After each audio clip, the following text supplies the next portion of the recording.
வணக்கம். கிட்டத்தட்ட ஒரு 10 லட்சம் பேரை விஜய்க்கு எதிராக இறக்கி விட்டுருக்காங்க அப்படிங்கறத உண்மை. 10 லட்சம் பேரும் டெய்லியும் 10 போஸ்ட் போடணும் அப்படிங்கறத அவங்க கொடுக்கப்பட்ட அசைன்மெண்ட். நெகட்டிவா போட்டு விஜயினுடைய இமேஜை உடைக்கணும், அவதூறு பேசணும், ஆபாசமா பேசணும், கேவலமா பேசணும், கேடுகட்டத்தனமா பேசணும், எச்சத்தனமா பேசணும், எச்சப்பொறுக்கித்தனமா பேசணும்னு சொல்லிட்டு விஜய் மேல அந்த மாதிரி ஒரு கேவலமான ஒரு வன்மத்தை கக்கிட்டு இருக்கிற சில தற்கொலை நாய்களுக்கு தான் சொல்றேன் இந்த வீடியோ. இது ஒரு ஷார்ட்ஸா தான் நான் எடுக்க முடியும். ஏன்னு கேட்டீங்கன்னா அவங்களுக்கு தான் நம்ம வீடியோ போடுறோம்.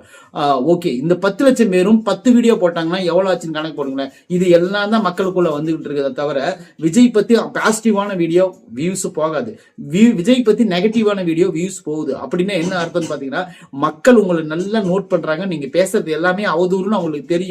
தெரிஞ்சேதான் உங்க வீடியோ அவங்க பாக்குறாங்க, வேற ஒண்ணும் கிடையாது. மக்களை ஏமாத்தவே முடியாது. இவங்களுக்கு வைக்கிற குற்றச்சாட்டு எல்லாமே பொய்யான குற்றச்சாட்டு. நம்ம தளபதி அந்த மாதிரி கேரக்டர் கிடையாது.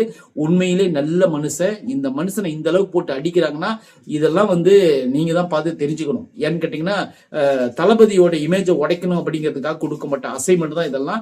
இவனுங்க எல்லாம் இப்படிதான் பேசுவாங்க, வேற வழியே கிடையாது. இதெல்லாம் சகிச்சுதான் 2026க்கு இதற்கான தீர்வு மக்கள் தான் கொடுக்கணும். நன்றி, வணக்கம்.